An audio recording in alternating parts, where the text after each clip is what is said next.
پاکستان میں سائنس کی مثال سے پہلے بھی ایک اور بات کہتا چلوں. پاکستان میں جہاں سے میں تعلق ہے میرا، وہاں پہ معمولاً یہ ہوتا ہے کہ مولانا صاحب بچوں کو پڑھانے آتے ہیں یا بچے کسی مولانا صاحب سے پڑھنے کے لیے جاتے ہیں.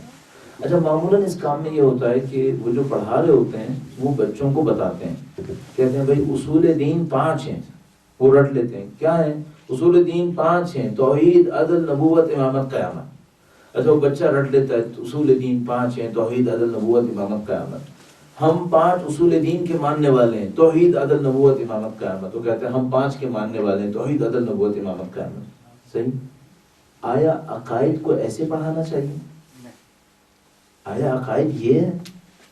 اگر یہ عقائد ہے تو اس میں اور رٹے میں کیا فرق ہے؟ یہ تو آپ نے رٹ دیا.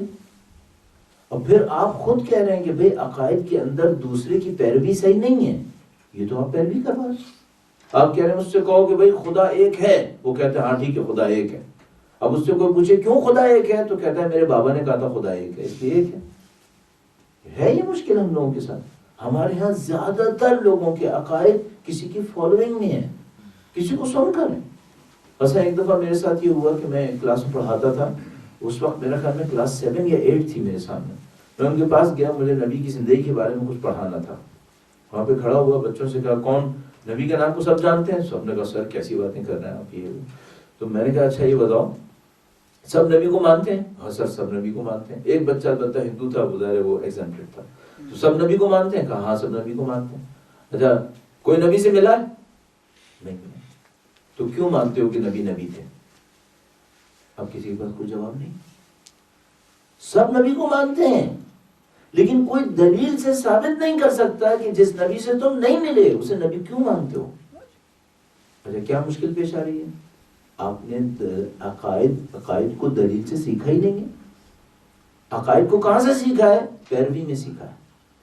ایک دفعہ میں کچھ چیزیں سنوں کہ آپ کو تھوڑا سا تیار کرنا چاہ رہا ہوں، تھوڑا وارم اپ کر رہا ہوں تاکہ ہم پھر انشاءاللہ جس کو ہم لوگ ایکسرسائز کہتے ہیں آپ لوگ ٹریننگ کہتے ہیں، ہم لوگ ٹریننگ کی طرف پھر جائیں گے. ایک دفعہ میں مجلس پڑھ کے واپس آ رہا تھا، ایک بندہ خدا مجھے ڈراپ کرنے آ رہا تھا، جوان بالکل پڑھا لکھا آدمی. تو میں نے اس سے پوچھا، اس نے مجھ سے کچھ باتیں کی تو میں نے دیکھا کہ اس کے افکار میں کچھ پرابلمز ہیں. تو میں نے اس سے پوچھا کہ تم فرقے کے اعتبار سے کس فرقے کے ماننے والے ہو؟ ایسی میں نے ذرا بات کو بڑھانے کے لیے میں نے کہا تم کس فرقے کے ماننے والے ہو؟ کہنے لگا میں بابا سے پوچھ کے بتاؤں گا. اس کا مطلب کیا ہے؟ اس کا ڈیسیشن اپنا ڈیسیشن نہیں ہے، اس نے اس کے اوپر سوچا نہیں ہے. یہ سب غلط ہو رہا ہے. ہونا کیا چاہیے؟ آپ عقائد کو کس طریقے سے دیکھیں. سب سے پہلے یہ سوچیں آپ نے دیکھنا کیسے ہے عقائد کو. عقائد کو ہم نے رٹنا نہیں ہے، عقائد کو کسی کی فالوئنگ میں نہیں لینا ہے. عقائد کو کیسے دیکھنا ہے؟ اب میں کہوں گا سائنس کی طرح سوچو. ایک سائنٹسٹ کیسے سوچتا ہے؟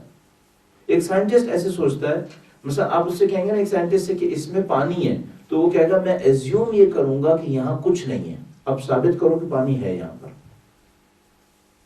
ایزمپشن نہیں لے گا کہ ہے، ایزمپشن یہ لے گا کہ نہیں ثابت نہیں ہے، اب تم ثابت کرو. مثلا آپ کہہ رہے ہیں یہاں پہ پانی ہے، وہ کہے گا میں ایزیوم یہ کروں گا کہ شاید پانی ہو اور شاید نہ ہو. تم کہہ رہے ہو کہ ہے، ثابت کرو. وہ کہہ رہا ہے کہ نہیں ہے، ثابت کرے. ختم ہو گیا معاملہ. آپ عقائد کے معاملے میں سب سے پہلے سائنٹسٹ کا دماغ لے آئیں. یہاں سے شروع مت کریں کہ خدا ہے، یہاں سے شروع کریں کہ 50% چانس ہے کہ ہے اور 50% چانس یہ ہے کہ نہیں ہے. ثابت کرو. جب وہ ثابت ہو جائے تو یہ آپ کی فنڈامنٹلز ہو جائیں گی، یہ آپ کی ایک فاؤنڈیشن بن جائے گی. اس کے اوپر دوسری عمارت کھڑی کرنا. صحیح ہے؟ پہلے کہاں سے شروع کرو؟ پہلے یہاں سے شروع کرو کہ کوئی چیز نہیں ہے، اس کے بعد پھر ہم آگے بڑھنا شروع کریں. اچھا اب یہاں پر ہر آدمی کے دماغ کی ایک طاقت ہوتی ہے، وہ کہیں نہ کہیں سے ایزمپشن لے لیتا ہے. اب میں تھوڑی سی بات کو ڈیپتھ دینے کی کوشش کر رہا ہوں. بعض لوگوں کے اندر اتنی طاقت ہوتی ہے وہ کہتے ہیں ٹھیک ہے ہم یہ نہیں سوچ رہے کہ خدا ہے، آپ ثابت کرو کہ خدا ہے یا نہیں ہے.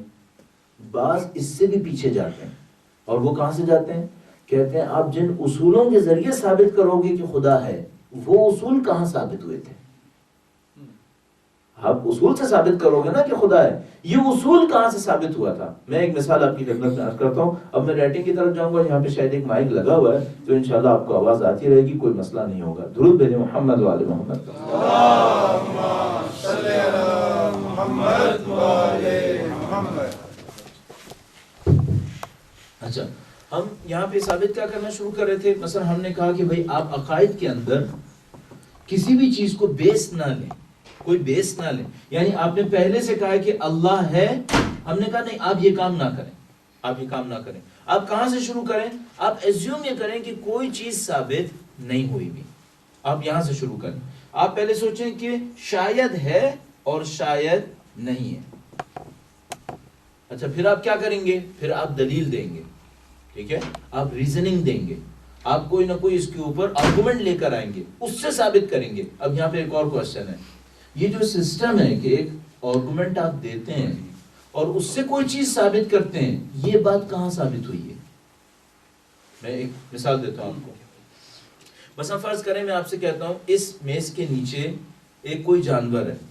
صحیح ہے، آپ سے میں کہتا ہوں کہ بھئی اس کے نیچے ایک جانور ہے، 50% چانس یہ ہے کہ ہے اور 50% چانس یہ ہے کہ نہیں ہے. اب میں آپ کو ایک آواز سناؤں گا اور اس سے ثابت ہوگا کہ یہاں پر جانور ہے. اب آپ کے پاس ایک کوشچن ہے، آپ یہ پوچھیں کہ آواز سے یہ کیسے ثابت ہوتا ہے کہ کوئی چیز یہاں پر ہے؟ یہ خود ایک کوشچن ہے. اس کو آپ کہاں ثابت کریں گے؟ اب اس کو ہم کیا کہنا چاہ رہے ہیں؟ ہم یہ کہنا چاہ رہے ہیں کہ آپ یہ کہتے ہیں نا کہ ایک سبب ہوتا ہے اور اس کے نتیجے میں کوئی چیز ثابت ہو جاتی ہے، ایک ریزننگ ہوتی ہے. یہ ریزننگ کا جو لا ہے یہ کہاں سے ثابت ہوا ہے؟ اس کو بھی سوچنا پڑے گا. اب یہ جو حصہ ہے یہ فلسفی کا حصہ ہے کہ آپ فلسفے کے اندر جا کر دیکھتے ہیں کہ بھئی یہ جو ریزننگ ہے یہ کیسے ثابت کرتی ہے. مثال کے طور پر اب ایک عجیب سی مثال آپ کو کہتا ہوں. مثلا فرض کیجئے میں نے آپ کے سامنے ثابت کیا کہ ابھی آپ سے کوئی پوچھے اس وقت دن ہے یا رات ہے، آپ کہیں گے رات ہے. تو میں کہوں گا جیسے ہی رات ہے اس کا مطلب ہے دن نہیں ہے. ایک آدمی کھڑا ہوتا ہے اور کہتا ہے مولانا اس وقت دن بھی ہے اور رات بھی ہے. صحیح ہے، آپ کہیں گے بھئی یہ بات تو غلط ہے، یا دن ہوتا ہے یا رات ہوتی ہے، دونوں ایک ساتھ نہیں ہو سکتے. وہ کہتا نہیں میں دونوں کو مانتا ہوں، دونوں ایک ساتھ ہو سکتے ہیں. اس پرابلم کو آپ کہاں سولو کریں گے؟ اس پرابلم کو ہم سولو کرتے ہیں فلسفی کے اندر. اس پرابلم کو ہم فلسفی کے اندر سولو کرتے ہیں. اچھا، اب میں چونکہ یہ ہو سکتا ہے یہاں پر یا آپ کے پروگرامز کو دیکھنے والا کوئی شخص ہو وہ اس ڈیپتھ تک جا رہا ہو اور بعد میں ممکن ہے مجھ پہ اعتراض کرے کہ ٹھیک ہے کہ آپ نے خدا کو تو ایزیوم نہیں کیا لیکن آپ نے ان رولز کو ایزیوم کر لیا. تو میں یہ کہنا چاہ رہا ہوں میں یہاں پہ اس کام کو نہیں کر پاؤں گا کہ ان رولز کو بھی ثابت کروں. یہ فلسفی کا حصہ ہے لیکن اس کو کسی اور جگہ کے اوپر جا کر ثابت کیا جا سکتا ہے. یہ جو سائنس کا حصہ ہوتا ہے، فلسفی کا حصہ ہوتا ہے، جس میں آپ مثال کے طور پر ریزننگ کو ثابت کرتے ہیں کہ یہ ریزننگ کیسے کی جاتی ہے، یا آپ ثابت کرتے ہیں کہ کانٹرڈکشن پاسبل نہیں ہے. آپ ثابت کرتے ہیں کہ کانٹرڈکشن امپاسبل ہے، یا کوئی چیز ہے یا کوئی چیز نہیں ہے، دونوں چیزیں نہیں ہو سکتی کہ ہو بھی اور نہ بھی ہو. یہ جو برانچ ہے اس کو ہم لوگ کہتے ہیں ایپسٹیمولوجی. اس کو فلسفی کے اندر کہتے ہیں ایپسٹیمولوجی. وہ ہم یہاں پہ ثابت نہیں کریں گے چونکہ میں بتا رہا ہوں اگر میں اس ایپسٹیمولوجی کی لائن کے اندر چلا گیا یہ آپ کا گھنٹوں ٹائم لے لے گا اور آپ کے لیے شاید اتنا زیادہ بینیفیشل بھی نہیں ہوگا. لیکن اگر آپ میں سے کوئی اس کے اوپر کام کرنا چاہے، میں اس کو اس لیے بیچ میں ڈال رہا ہوں تاکہ بعد میں کوئی کسی کے دماغ میں آئے تو وہ اعتراض نہ کرے کہ مولانا نے پھر کچھ ایزیوم کر کے بات آگے بڑھا دی. اگر کوئی اس کے اوپر کام کرنا چاہے تو بہت اچھی کتابوں میں سے ایک کتاب شہید باقر الصدر کی اور فلسفی فلسفتنا جس کو ہم لوگ کہتے ہیں، اس کتاب کے اندر ایپسٹیمولوجی کی اس برانچ کو ثابت کیا گیا ہے کہ ہم ایپسٹیمولوجی میں کس بلیف کے اوپر کام کر رہے ہیں اور ہماری رائے کیا ہے اس معاملے کے اندر. میں اسی کے جیسا ایک اور کوشچن بھی چھیڑ دیتا ہوں.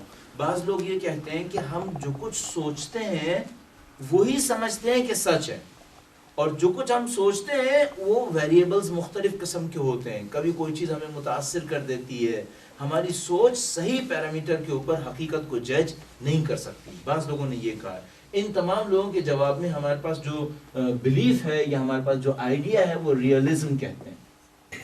ہم لوگ کہتے ہیں کہ ہم لوگ ریئلزم کے ماننے والے ہیں. یعنی کیا مطلب؟ یعنی ہم ریئلٹی کا پرسپشن ذہن کے اندر بنا سکتے ہیں. بہرحال یہ تھوڑی سی کمپلیکیشنز ہیں، ہے یا نہیں. یہ مجھے پتہ چل جانا چاہیے. میں اس کوشچن کو سالو کر لوں. آیا اس کے پیچھے کوئی کریٹر ہے یا نہیں ہے؟ اگر نہیں ہے داستان کچھ اور ہے، اگر ہے تو پھر معاملہ کچھ اور ہے. صحیح ہے. میں ایسے ہی آپ کی تھکاوٹ کو دور کرنے کے لیے اور کسی اور طرف ذہن کو لے جانے کے لیے تاکہ آپ اس کو اور پازیٹیولی دیکھ سکیں، ایک آدمی نے عجیب بات کہی سید الشہداء کی کربلا کے بارے میں. عجیب بات کہی. اس نے کہا کہ کربلا کا واقعہ ثابت کرتا ہے کہ خدا ہے. اس نے کہا کربلا کا واقعہ ثابت کرتا ہے کہ خدا ہے. کیوں؟ اس نے کہا دیکھو ایک بات بتاؤ، امام حسین انٹیلیجنٹ تھے یا نہیں تھے؟ تو اس نے کہا کہ اس زمانے کی ساری رپورٹس یہ کہہ رہی ہیں کہ وہ بہت انٹیلیجنٹ تھے. صحیح. اس نے کہا کہ وہ رسپانسبل تھے یا نہیں تھے؟ کہنے لگا ساری رپورٹس یہ کہتی ہیں وہ رسپانسبل تھے. کیریکٹر میں ہائی کیریکٹر کے اوپر تھے یا نہیں تھے؟ رپورٹس یہ کہتی ہیں کہ وہ بہت اسٹیم کیریکٹر کے اوپر تھے. صحیح. اس کے بعد اس نے کہا کہ اگر خدا نہیں تھا تو انہوں نے جنگ کیوں کی تھی؟ جس جنگ میں ان کا کچھ نہیں بچا تھا. اگر خدا نہیں تھا تو ان کو یہ جنگ کرنی نہیں تھی. اگر خدا نہیں ہوتا تو ان کے نام کو بچنا ہی نہیں تھا. یہ کہ انہوں نے جنگ کی اور ان کا نام بچ گیا، اس کا صرف ایک مطلب ہے، پیچھے خدا ہے. امام حسین نے اس خدا کو دیکھ لیا تھا، ورنہ ان کو جنگ کرنی نہیں تھی. اور اگر وہ جنگ کر بھی لیتے صرف ایک ایزمپشن کے اوپر کہ خدا ہے، ان کا نام نہیں بچنا چاہیے تھا. انہوں نے جنگ بھی کی اور ان کا نام بھی بچ گیا. یہ اس بات کو ثابت کر رہا ہے کہ یہاں پر ایک خدا ہے جس کو امام حسین نے دیکھا تھا، اور اس خدا نے امام حسین کے نام کو یہاں تک زندہ بھی رکھا ہوا. بہرحال میں بھی کوئی ایزمپشن نہیں لوں گا کہ خدا ہے یا خدا نہیں ہے. ہم اس کو بالکل 50-50 پہ رکھیں گے، شاید ہو شاید نہ ہو. اب لیکن ہم اس کو سرچ ضرور کرنا چاہتے ہیں کریٹر ہے یا نہیں ہے. کیوں؟ میں نے بتایا کہ اگر کریٹر ہے تو پھر کہانی کچھ اور ہو جائے گی، اور اگر کریٹر نہیں ہے تو پھر معاملہ کچھ اور ہو جائے گا. تو ہم اس کو کیسے سالو کریں گے؟ ہم اس کے اوپر کچھ ریزننگ کریں گے، اپنی عقل کو استعمال کریں گے، اور وہ میں آپ کے سامنے رکھنے کی کوشش کروں گا. درود بھیجیں محمد و آل محمد.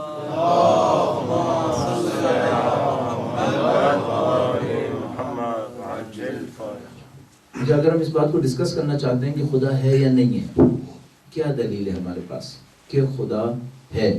مثلا کچھ لوگ کیا کہیں گے کہ خدا نہیں ہے، آپ اس کے مقابلے میں کیسے ثابت کریں گے؟ یا مثلا ان کی دلیل کو آپ مانیں گے یا نہیں مانیں گے؟ تو ہمارے پاس یہاں ظاہر 2 اوپینینز ہیں.